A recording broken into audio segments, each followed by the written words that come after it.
इस अवतार में भगवान ने अपने परम भक्त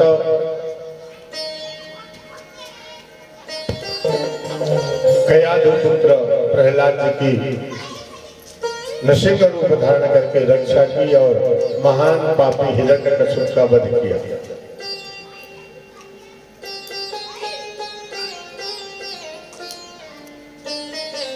भगवान के इस अवतार में सारे देवता, अमलात्मा, धर्मात्मा, महात्मा बड़े प्रसन्न होते हैं, लेकिन भगवान का क्रोध इतना होता है कि सहसा कोई सम्मुख जाने की स्थिति में नहीं। भगवती लक्ष्मी जी भी आई, लेकिन वो भी नहीं पहुंच सकी। अंत में देवताओं ने प्रहलाद जी को आगे किया और आगे लेकर के आए हैं। भगवान ने अपनी जीवा से प्रहलाद जी को चाट करके गोद में बैठाया।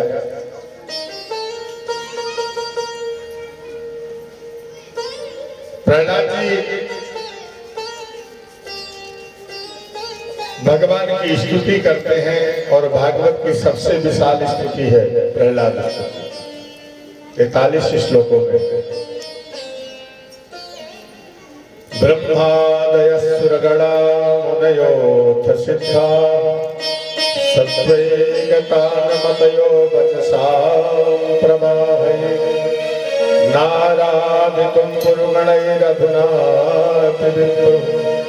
किं तोष्टुमर्हति समे हरिरुग्रजाते। प्रहलाद जी कह रहे हैं कि हे महाराज, ब्रह्मा आदि बड़े बड़े देवता, सिद्ध, गंधर्व, यक्ष, किन्नर आदि सबके सब वचसां प्रवाही अविरल वाणी से आपकी स्तुति करते रहते हैं अहरनिश। और न तो मुझ में जप है, न मुझ में तप है, न मुझ में ज्ञान है। मैं इन सब के सामने तो बिल्कुल तुच्छ हूं। लेकिन हे प्रभु, मैं उग्र जाति अर्थात राक्षस जाति में पैदा होने के बाद भी आपकी करुण कृपा का भागी बन गया हूं। किम तोष्टुमर्हति समे हरिरुग्र जाते। हे प्रभु, आपने मेरे ऊपर बड़ी कृपा की है। मुझ में ऐसा कुछ भी नहीं है जिससे आप प्रसन्न होकर के मेरे पास, मेरे सम्मुख खड़े हैं। भगवान ने गोद में उठाया। प्रहलाद, तुम्हारे जैसा निश्चल भक्त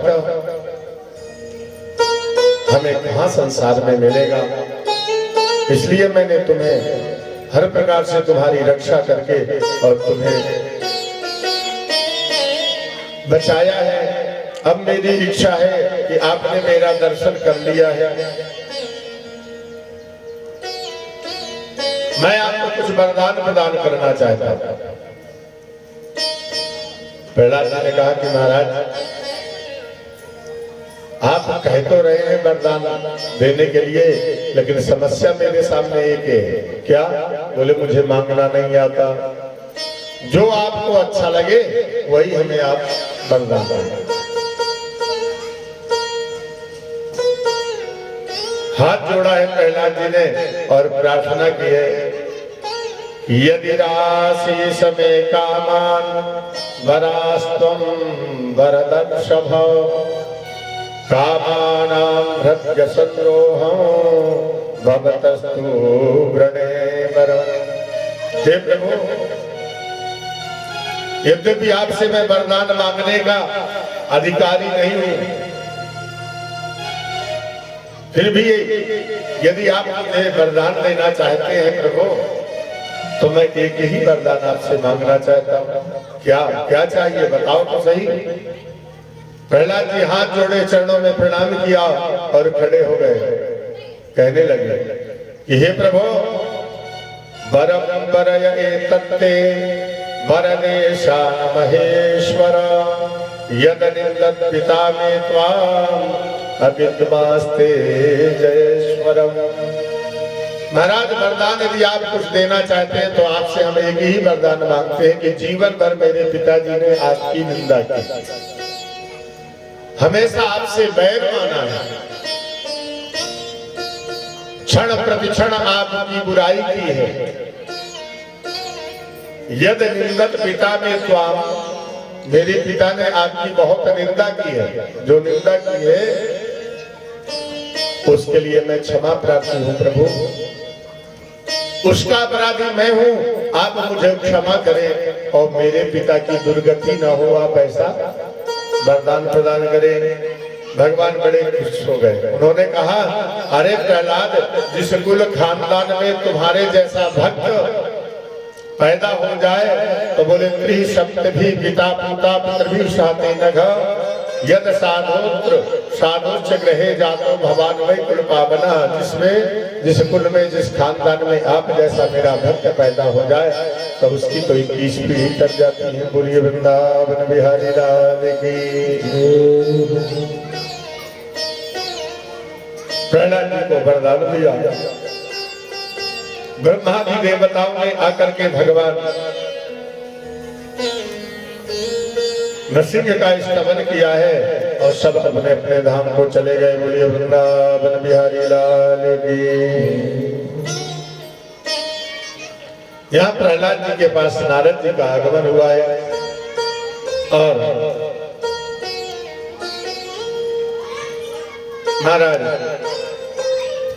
नारद जी ने आज प्रहलाद जी को दिव्य ज्ञान का उपदेश दिया है। वो है सनातन धर्म नत्वा भगवते जाया लोकानां धर्म हेतवे लक्ष्ये सनातनम धर्मम नारायण मुखाच्छ्रुतम। महाराज, यहाँ पर नारद जी ने प्रहलाद जी को सनातन धर्म के बारे में जो दिव्य ज्ञान दिया है,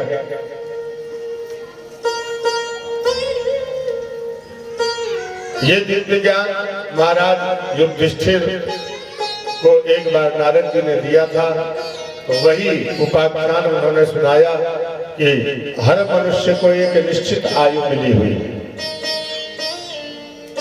विंशोत्तरी मत के अनुसार ज्योतिष शास्त्र में हर मनुष्य की आयु 120 वर्ष है,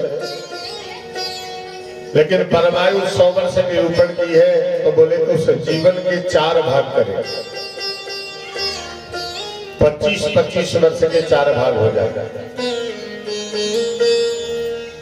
1 से 25 वर्ष तक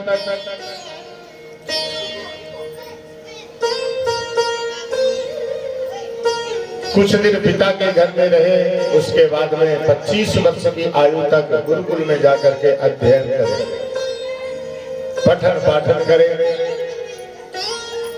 ब्रह्मचारी का वेश बनाए और गुरु के शरण में रह करके विद्या का अध्ययन करे। ब्रह्मचारी गुरुकुले वसंतांतो गुरोर्हितम् आचरण दासवन्नेचो गुरु सुदृढ़ संवदः। महाराज, 1 से 25 वर्ष की अवस्था तक भगवान का ब्रह्मचारी देश में रह करके चिंतन करे और विद्या का अध्ययन करे, गुरु की सेवा और शुश्रूषा करे। जब 25 वर्ष की अवस्था परिपूर्ण हो जाए, गुरु दक्षिणा देने के बाद ब्रह्मचारी को चाहिए कि अपने पिता के घर में आए और गृहस्थ आश्रम में प्रवेश करे। 25 से 50 वर्ष की अवस्था तक वो गृहस्थ आश्रम में प्रवेश करके और गृहस्थ आश्रम के सारे कर्मों को पूर्ण करे। पुत्रादि उत्पन्न करने के बाद पितरों के ऋण से अपनी मुक्ति का मार्ग प्रशस्त करे। धर्म पूर्वक गृहस्थ आश्रम में रह करके और सारे कार्यों को संपादित करे। जब 50 वर्ष की अवस्था पूर्ण हो जाए तो क्या करे? बोले धर्मं पारमहंस्यं मुने श्रुत्वा सुरेश्वर। इसके बाद 50 से 75 वर्ष की जो आयु है, उस 75 वर्ष की आयु में वैराग्य को धारण करे और सपत्नी वन में जाकर के वानप्रस्थ बन करके और भगवान का भजन करे। जब तक 50 की संख्या होती है तब तक कहते हैं आस होती है, 50, 49, लेकिन जब 50 के बाद की जो अवस्था आती है तो उसके सामने वन जुड़ जाता है। 51, 52, 53। तो इससे ये समझना चाहिए कि अब हमारा शरीर घर के लायक नहीं बचा, अब हमें वन में जाकर के भगवान का भजन कर करता। तो 50 वर्ष के बाद 75 वर्ष की अवस्था तक वानप्रस्थ रह करके और भगवान का यजन करे, भगवान का पूजन करे, भगवान का चिंतन करे, भगवान का स्मरण करे। इसको यति धर्म भी कहा गया है। यति धर्म का विधिवत पालन करे और जब 75 वर्ष की अवस्था आए तो संसार के संपूर्ण संबंधों का परित्याग करके और स्वयं संन्यास धर्म में प्रवेश करे। और संसार का सबसे कठिन यदि कोई धर्म है तो संन्यास धर्म है। व्यक्ति को सन्यासी बन जाना चाहिए। संन्यास का मतलब होता है सम्यक रूपेण कर्मण त्याग संन्यास। भली भांति समस्त कर्मों का परित्याग करके अपने आप को भगवान को समर्पित कर देना, जीवन मुक्त होना सन्यासी का प्रमुख लक्षण होता है। और ये अवस्था तभी बनती है, तभी हम स्योहम और सोहम शब्द की व्युत्पत्ति जान सकते हैं या उसमें हम प्रवेश कर सकते हैं जब हम संन्यास धर्म में प्रवेश कर जाते हैं। सोहमस्मेति वृत्ति अभिज्ञा।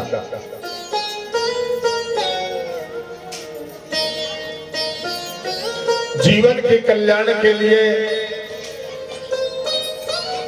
संन्यास धर्म परम आवश्यक है। समस्त कर्मों का परित्याग करके और अपने आप को भगवान को समर्पित कर देना और जगत का कल्याण करना, यह सन्यासी का परम धर्म है।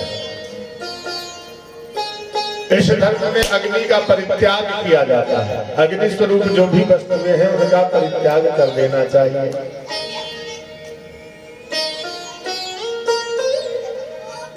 यहाँ तक कि लिखा है कि लकड़ी से बनी हुई स्त्री का भी स्पर्श सन्यासी को नहीं करना चाहिए। अग्नि को भी स्पर्श नहीं करना चाहिए, क्योंकि जब स्वयं वो सन्यास धर्म में प्रवेश करता है, शिखा सूत्र का परित्याग करता है और स्वयं आत्मक पिंडदान करता है, जीवित पिंडदान करने के बाद वो सन्यास धर्म में प्रवेश कर सकता है।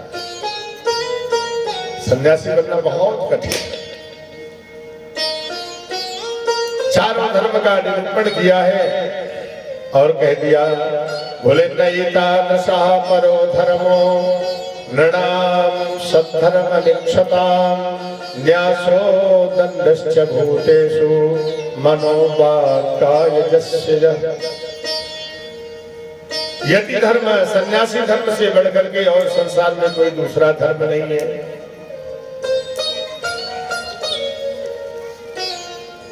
महाराज सन्यास धर्म के बड़े नियम बताए हैं और अंत में महाराज प्रहलाद जी को सुंदर उद्बोधन दिया है। प्रहलाद जी नारद मुनि के चरणों में प्रणाम करते हैं और प्रणाम करते हुए कहा कि हे गुरुदेव, आपने दिव्य गान का उद्बोधन हमें दिया है, हम आपके चरणों में प्रणाम करते हैं। इति देवर्षिणा प्रोक्तं निशम्य भरतर्षभः पूजयामास सुप्रीतः कृष्णं च प्रेम विह्वला। आज नारद जी के दिए हुए दिव्य ज्ञान को प्राप्त करके प्रहलाद जी बड़े प्रसन्न हो गए। अपने गुरुदेव नारद जी की स्तुति की है, उनके चरणों में प्रणाम किया है, उनका पूजन किया है और प्रार्थना की है। सारे तीर्थ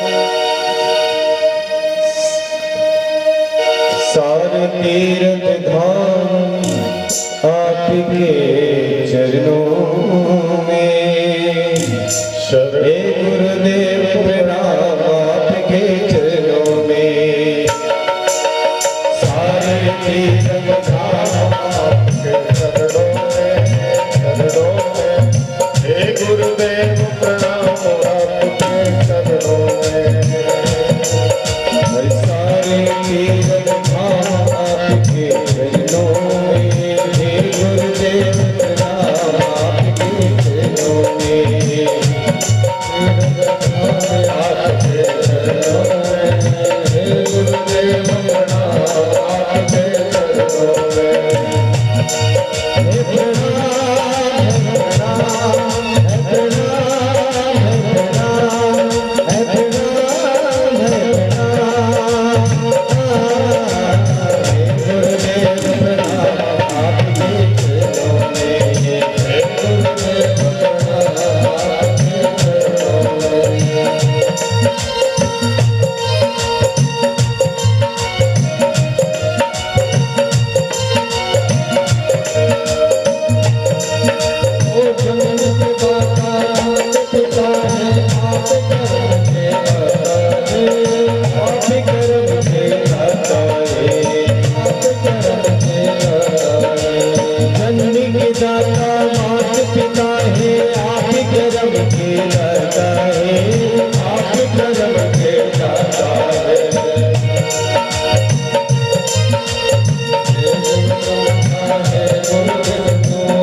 बोलिए सद्गुरुदेव भगवान की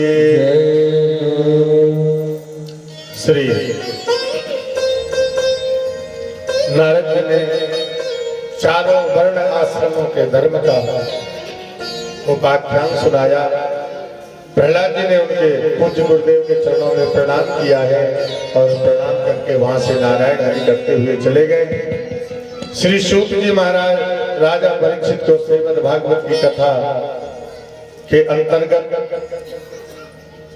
मनवंतरों की कथा श्रवण कराई है। सुखदेव जी ने प्रार्थना की कि स्वयं भुवस्य है गुरु वंशो यज्ञ विस्तरात् श्रुतः यत्र विस्पृशजाम सर्गो मनोनन्यान् वदस्वनः। महाराज आपने स्वयं मनु के वर्ण का वंश का बहुत विशद वर्णन किया है, सुनकर के बड़ी प्रसन्नता हुई। आगे कहते हैं श्री सुखदेव जी महाराज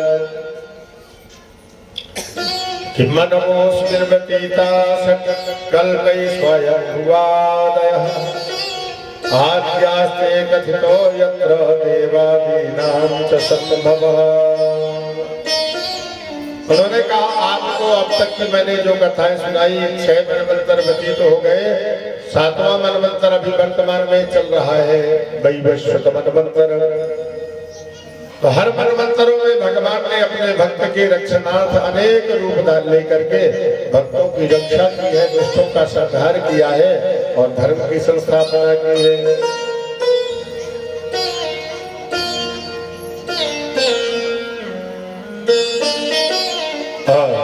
यहाँ पर भगवान के हरि अवतार की चर्चा करते हुए श्री सुखजी महाराज सुखदेव जी महाराज कहते हैं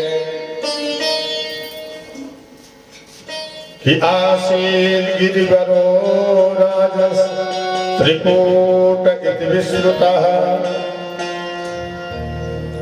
क्षीरोदेनावता श्रीमान योजनायुतमुत्थितः।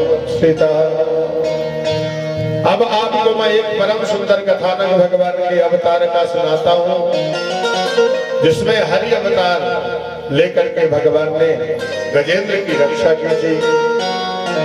त्रिकूट पर्वत जो विशाल पर्वत है, उस पर्वत में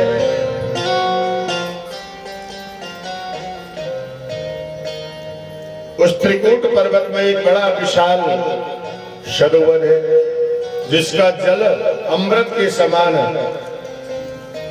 मीठा है और वहां से बहुत पशु पक्षी आदि सारे के सारे उस सरोवर के किनारे विशाल वृक्षों में निवास करके अमृतमयी जल में अवगाहन करते थे। और उस सरोवर में बड़े बड़े सिद्ध, चारण, गंधर्व, विद्याधर आदि सब किन्नर अप्सराओं के साथ आकर के वहां जल क्रीड़ा किया करते थे। बोलिए वृंदावन बिहारी लाल की। उसकी जो शोभा थी वो अनंत शोभाशाली सरोवर के रूप में गणना थी। एक दिन की बात, उस सरोवर में जल पीने के लिए एक विशाल गजेंद्र का आगमन हुआ। अपने पूरे परिवार के साथ जल की तलाश करते करते जब उस सरोवर में पहुंचता है और वहां के सुंदर जल को पी करके और पूरे परिवार को पिलाकर आनंदित होता है। आज गजेंद्र ने देखा कि हमारा जितना बहुत बड़ा परिवार है, विशाल परिवार को देख करके मतवाला हो जाता है और सरोवर में प्रवेश कर जाता है। जब सरोवर में प्रवेश कर जाता है, खूब जल पीता है, स्नान करता है, पूरे परिवार वालों को स्नान कराता है और इतना मनोन्मत्त होता है कि उस जल की पवित्रता को वो नष्ट करने लगता है, सरोवर के जल को गंदा करने लगता है। सरोवर में रहने वाले जो जीव जंतु थे वो सबके सब कुलाने लगे। तो उसी सरोवर में एक विशाल काय शरीर का एक ग्राह रहता था। उसने धीरे से आकर के गजेंद्र के पैर को पकड़ा।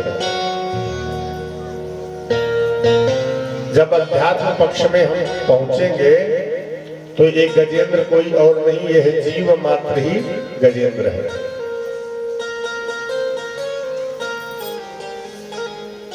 जब अपने धन, व्यापार, वैभव और विशाल कुटुंब को यह जीव देखता है तो इतना अभिमानी हो जाता है, मदोन्मत्त हो जाता है कि अब मेरा कोई क्या बिगाड़ सकता है।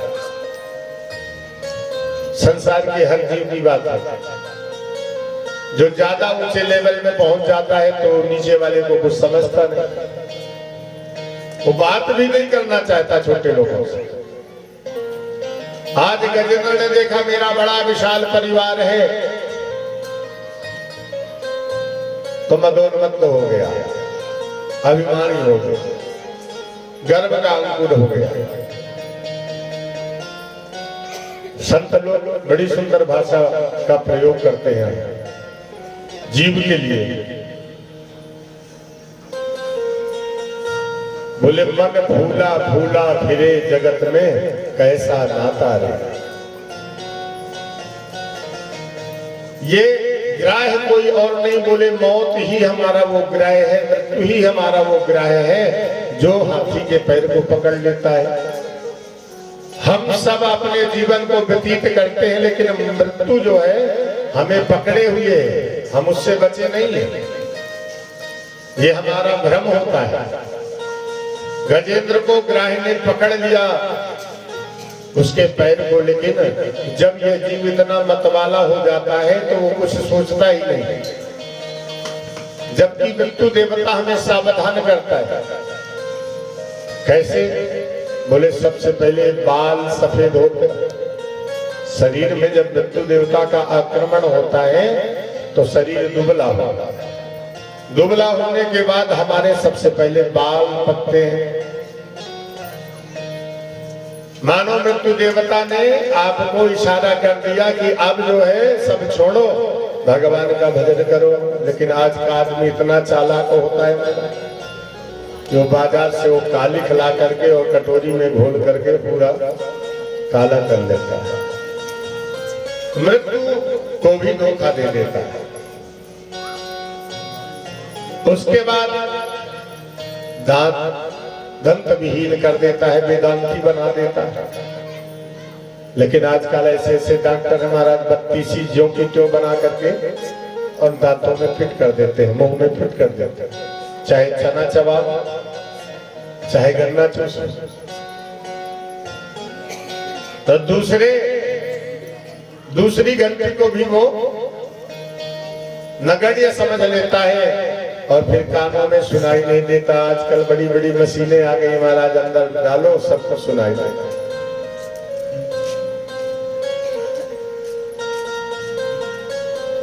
तो महाराज जब शरीर सुकड़ने लगता है, इंद्रियां काम नहीं करती, हाथ पांव नहीं काम करती, तो बाबा रामदेव के पास पहुंच जाता है। योग विद्या के द्वारा पुनः जो है शरीर की संरचना ठीक हो जाए। तो खैर संत महापुरुषों के पास तो बड़ी बड़ी चीजें हैं, लेकिन ग्रहण करने वाले कोई मिले तब। तो भाव ये है कि मृत्यु जब हमारे शरीर में काल जब हमारे शरीर में आक्रमण कर देता है तो हम उससे बचने का उपाय बहुत करते हैं।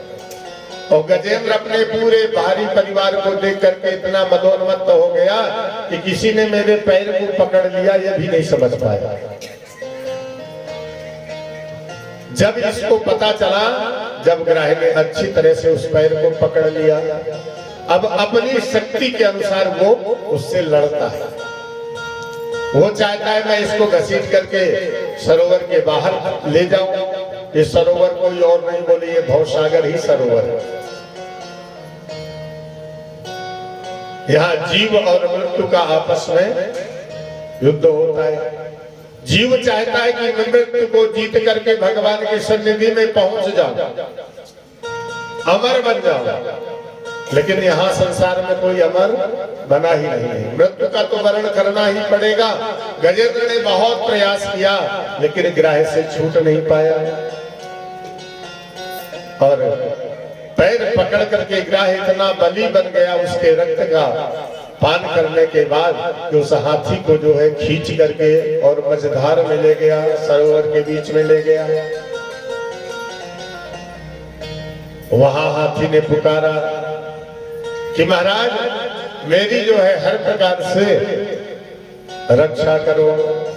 जब संसार में सारे सहारे टूट जाते हैं तभी इंसान, तभी यह जीव भगवान के शरण में जाता है, आश्रय लेता है उन्हीं का।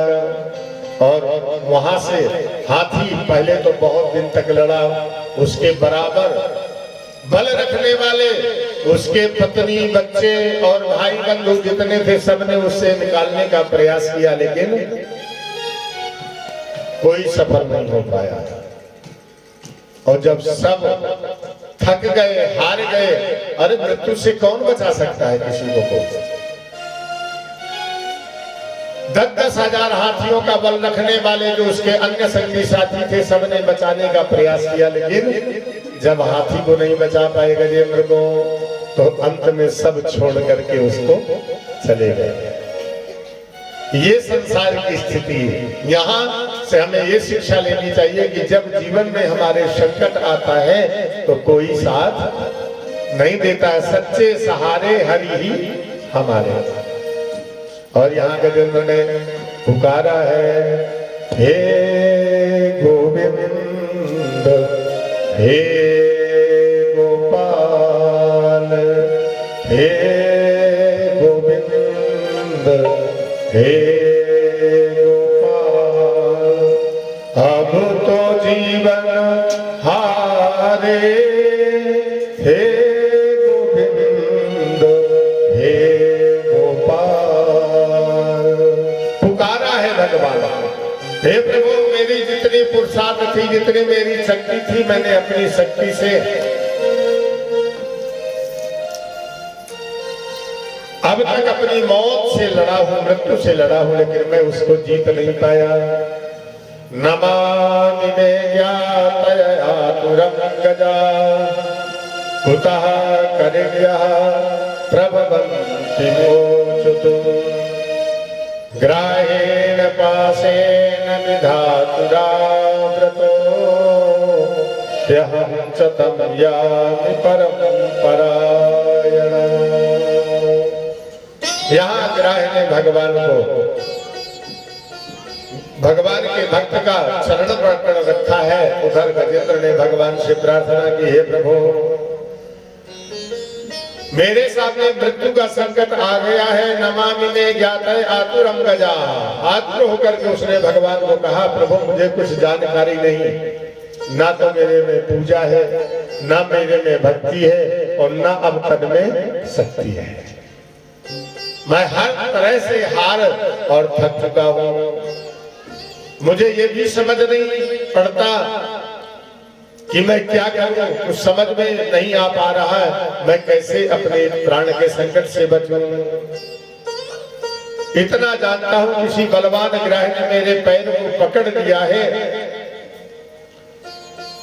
अब मुझे कोई दूसरा रास्ता नहीं दिखाई दे रहा है। प्रभु मैं आपकी शरण में हूं, कैसे भी हो आप मेरी इस मृत्यु से रक्षा करें।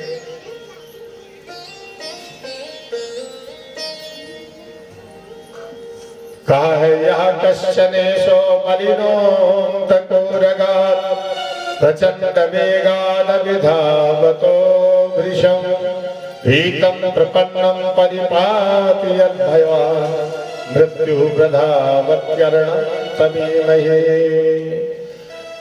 आज भयंकर संकट में पड़ा हुआ गजराज, जिसके अंदर इतनी शक्ति थी, 10,000 हाथियों की ताकत थी, लेकिन उस ग्राह से जीत नहीं पाया। असहाय होकर के भगवान से कहा, हे प्रभु मैं आपकी चरणों में उपस्थित हुआ हूं, और मैं ये भी नहीं जानता कि आपको किस नाम से पुकारूं।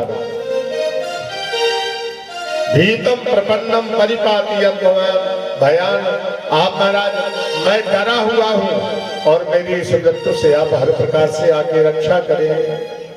यहाँ गजेंद्र ने भगवान की स्तुति की है।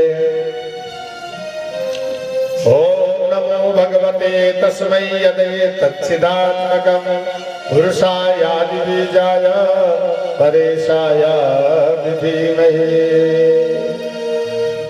प्रार्थना की, तस्मै नमः परेशाय ब्रह्मणे नंद शक्तये, अरूपाय रूपाय नमः आश्चर्य कर्मणे। हे प्रभु मैं आपकी शरण में, हे अनंत शक्ति वाले, हे प्रभु अपने भक्तों का रक्षण करने वाले, हम आपकी शरण में हैं, आप मेरी हर प्रकार से रक्षा करें। बोलिए वृंदावन बिहारी लाल की। गज ने भगवान से प्रार्थना की है, और प्रार्थना करने के बाद बता रहे हैं कि वैकुंठ में भगवान नारायण भोजन प्रसाद ग्रहण करने के बाद लक्ष्मी जी से बोले कि हमें पान खिलाओ, और पान खिला रहे थे लक्ष्मी जी। तो उसी समय इस गज की करुण पुकार को सुना है। जैसे गज की पुकार को सुना है, नायम वेद समात्मानं यच्छक्त्याः धियाहितं तं दुरत्यमाहात्म्यं भगवन्तं मितोऽस्म्यहम्।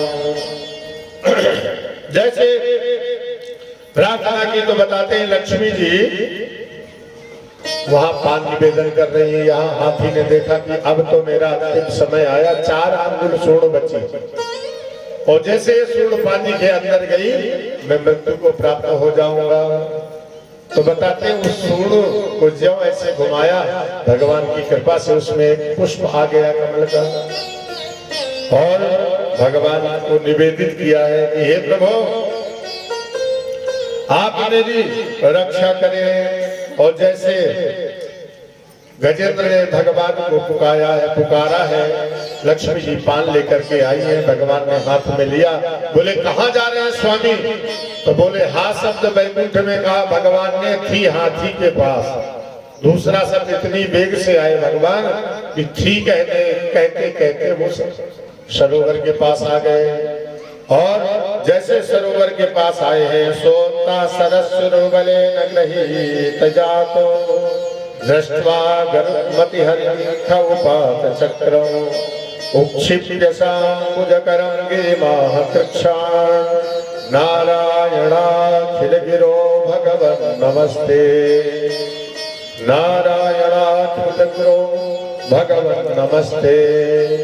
महाराज भगवान ने आते ही हाथी के सूंड को पकड़ा है और समुद्र सरोवर से बाहर निकाल करके ग्राह के सहित और देव थल में लेकर के छोड़ा है। चक्र सुदर्शन को आदेशित किया है कि इस ग्राह का सिर छेदन करो। और उसी समय चक्र सुदर्शन आए, तम वीक्ष पीड़ितमजः सहसावतीर्य शक्राहमासु सहसा कृपयो जहार ग्राहाद्विपाटितमुखादरिणा गजेन्द्रं संपश्यता हरिर्मुमुचु दुष्प्रियाणा। महाराज भगवान ने हाथ से गजेंद्र का सूंड पकड़ करके बाहर आए, देखा किसी बलवान ग्राह के द्वारा इसका पैर पकड़ा हुआ है। सुदर्शन चक्र को आदेशित किया इसका सिर छेदन करो।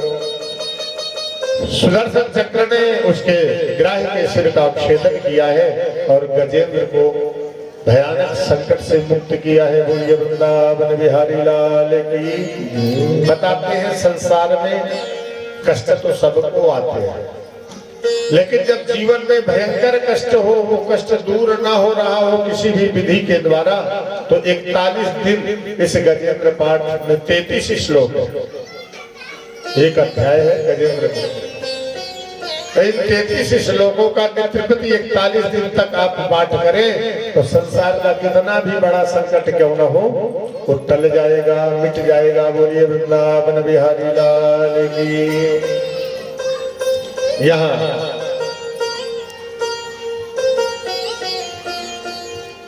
प्रार्थना किया है कि जीव जब इस संसार में आकर के माया आदि बंधन में बंधन हो जाता है तो भगवान को भूल जाता है। जब जीवन में संकट आता है तभी भगवान की याद आती है। इसलिए यहाँ बताते हैं कि ये जो हाथी था ये कोई और नहीं, ये ग्राह और गजेंद्र के पूर्व जन्म की बात यहाँ बता रहे हैं। ये गजेंद्र द्रविड़ देश का राजा था, इंद्रदुम्न इसका नाम था। भगवान नारायण का बहुत बड़ा भक्त था।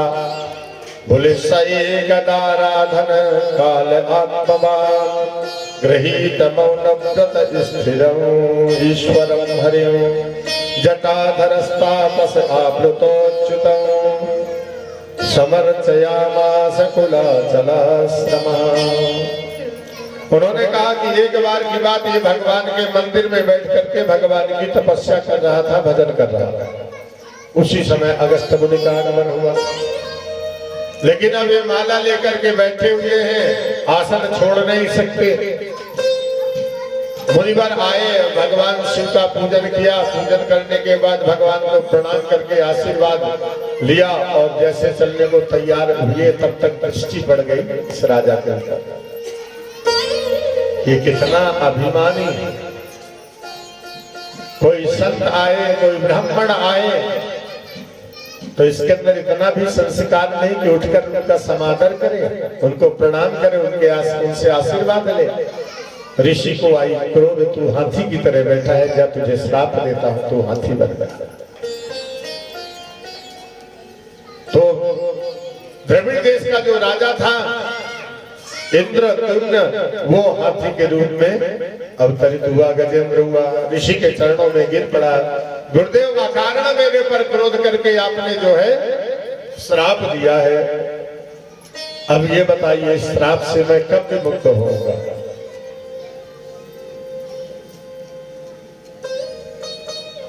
तब उन्होंने बताया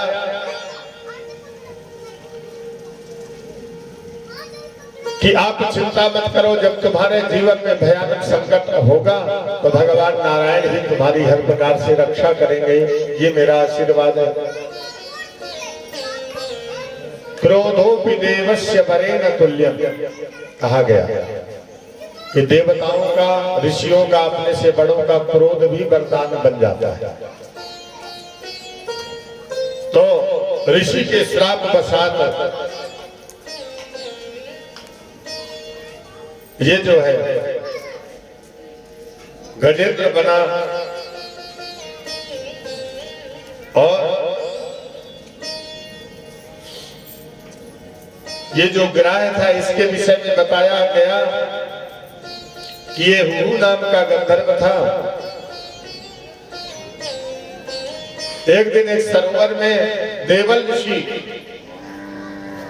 स्नान करने के लिए गए, तो ये सब वहां क्रीड़ा कर रहे थे, जल क्रीड़ा कर रहे थे। जैसे ऋषि स्नान करने लगे तो ये जल में डूब के जल के अंदर अंदर जा करके और ऋषि के पैर को पकड़ लिया। देवल ऋषि बड़े घबरा गए, बोले किसी मगरमच्छ ने मेरे पैर को पकड़ लिया या क्या हुआ, डर गए। और महाराज सरोवर से जो बाहर निकले या इधर ये पानी से उछल करके और बड़ी जोर से हंसने लगा। ऋषि को क्रोध आ गया, श्राप दे दिया, तूने मगरमच्छ की तरह मेरे पैर को पकड़ा है, मैं तुझे श्राप देता हूं, तू ग्राह है। वो गंधर्व आया है, मुनि के चरणों में प्रणाम किया, अन्य विनय प्रार्थना की, क्षमा याचना की। ऋषि प्रसन्न हो गए। उन्होंने कहा एक दिन जब इस सरोवर में भगवान का बहुत बड़ा भक्त द्रविड़ देश का राजा इंद्रद्युम्न जो हाथी के वेश में है वो आएगा सरोवर में जल पीने के लिए, तुम उसके चरण को पकड़ लेना, तुम्हारा उद्धार हो जाएगा। बोलिए भक्तवत्सल भगवान की। इस प्रकार से महाराज इसने जो है इनके पूर्व जन्म का वृत्तांत श्री सुखदेव जी को कहा।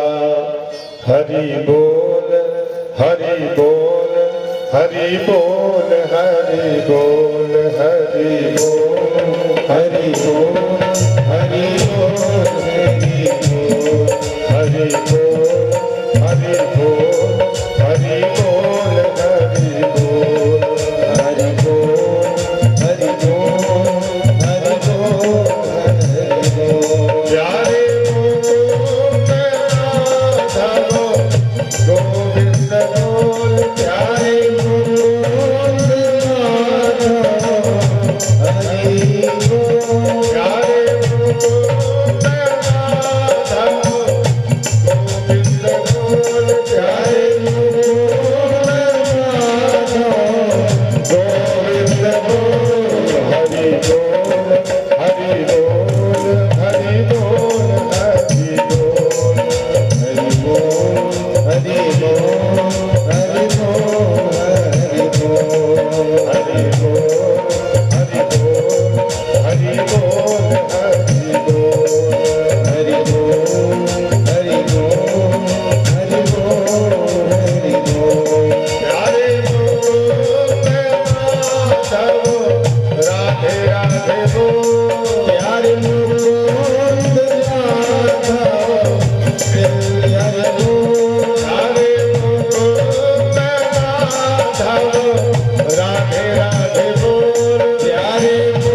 बोल भगवान की।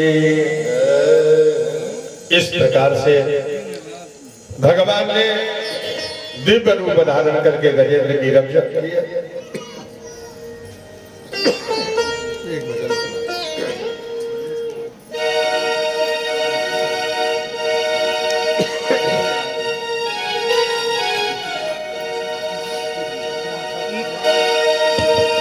एक अर्ज मेरी सुन लो, एक अर्ज मेरी सुन लो, दिलदार हो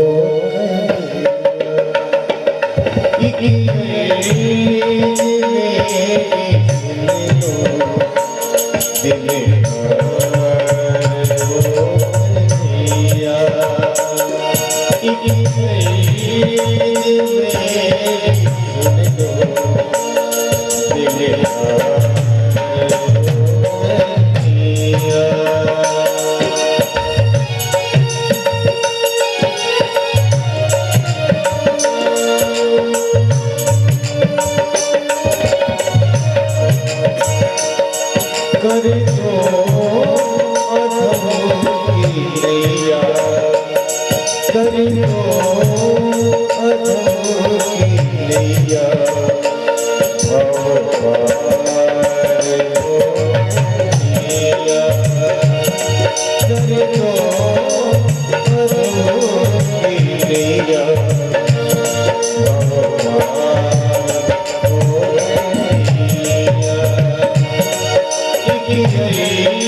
वत्सल भगवान के राजन उदित में तत्ते हरे करवागनासनम गजेन्द्र मोक्षणम पुण्यमो रैवतं त्वंतरं शृणु। हरि अवतार की कथा सुनाने के बाद श्री सुखदेव जी राजा परीक्षित को कहते हैं कि पांचवा मनवंतर रैवत हुआ, छठे मनवंतर में चाक्षुष मनवंतर की कथा आती है। इस मनवंतर में भगवान ने अजित रूप धारण करके समुद्र मंथन कराया और समुद्र से अमृत की प्राप्ति करी है। तो राजा परीक्षित जी पूज्य गुरुदेव श्री शुकाचार्य जी महाराज के चरणों में प्रणाम करते हैं और कहते हैं बोले यथा भगवता ब्रह्मण मथिता क्षीर सागर यदर्थम वायतश्चाग्निं दधारा मुचरात्मना। हे प्रभु, आपने जो क्षीर सागर के मंथन की चर्चा हुई, क्षीर सागर में रहने वाले भगवान नारायण समुद्र मंथन के द्वारा कौन सी लीला करके और राक्षसों और दैत्यों के द्वारा जो महान युद्ध हुआ, उस युद्ध में कैसे देवताओं की रक्षा की और असुरों का संहार किया, कृपया विस्तार पूर्वक इस कथा को श्रवण कराएं। तो यहाँ महाराज सुखदेव जी महाराज राजा परीक्षित के द्वारा इस प्रकार के प्रश्न को सुनते हैं तो राजा परीक्षित की बड़ी प्रशंसा करते हैं कि आप जैसा भगवान की कथा में रत और कोई दूसरा जीव संसार में नहीं देखा। अरे भाई, इतने दिन व्यतीत हो गए, आपने अन्न और जल का परित्याग किया हुआ है। अरे खुदा पिपासा तो शरीर का धर्म है, कुछ खा पी लो। उसने कहा नहीं महाराज,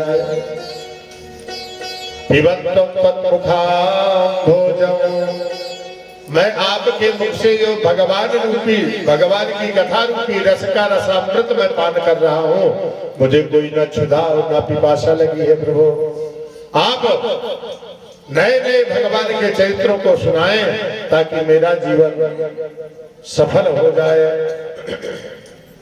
तो शुकाचार्य जी सुखदेव जी महाराज बड़ी सुंदर कथा सुनाते हैं कि एक बार की बात, स्वर्ग में इंद्र अपने इंद्रासन पर बैठा हुआ था। एक दिन नाच गान का आयोजन किया, बड़ी बड़ी अप्सराएं गंधर्व आदि सब जो है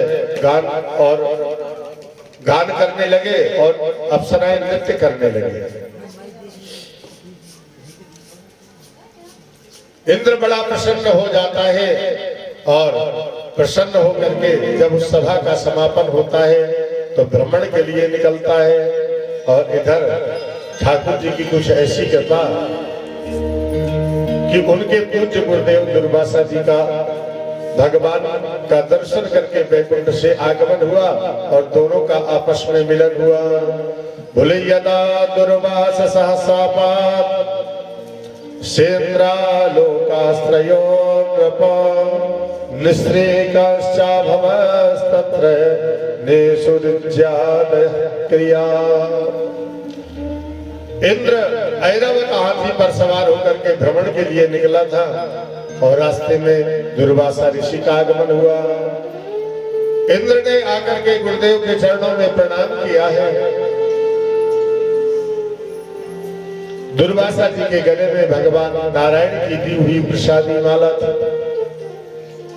अपने गले से उतार करके और उन्होंने दुर्वासा ऋषि ने आशीर्वाद स्वरूप इंद्र को प्रदान कर दिया। बोलिए वृंदावन बिहारी लाल की। इंद्र की उस प्रसादी माला को इंद्र ने उस प्रसादी माला को ऐरावत हाथी को दे दिया, उसके मस्तक में डाला। हाथी ने क्या किया कि सूंड से उस माला को लिया और लेकर के पैरों के नीचे कुचल दिया।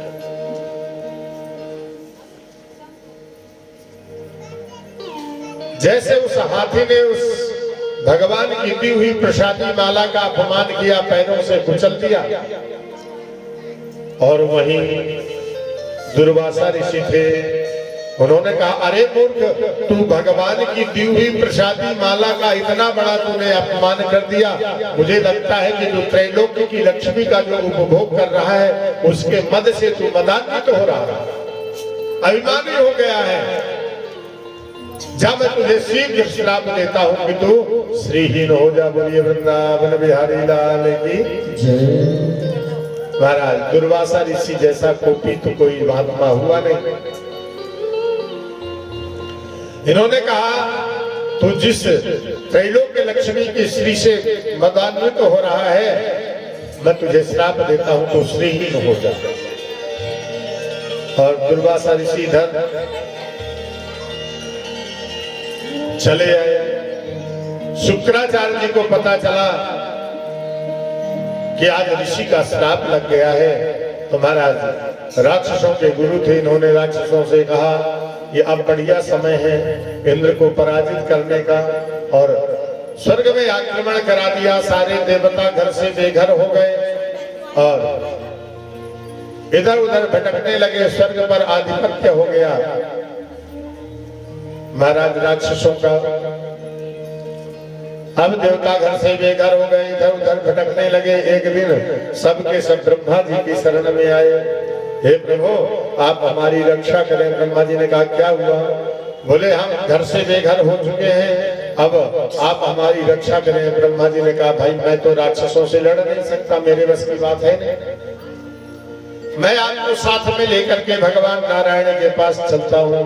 और जाकर के भगवान की शरण में चले गए, प्रार्थना करने लगे कि शरण में आए हैं हम तुम्हारी, दया करो हे दयालु भगवनो। शरण में आए हैं हम तुम्हारी, दया करो हे दयालु भगवनो। शरण में आए हैं हम तुम्हारी, दया करो हे दयालु भगवनो। संभालो बिगड़ी दशा हमारी, संभालो बिगड़ी दशा हमारी। कृपा करो हे कृपालु भगवनो। शरण में आए हैं हम तुम्हारी, कृपा करो हे कृपालु भगवनो।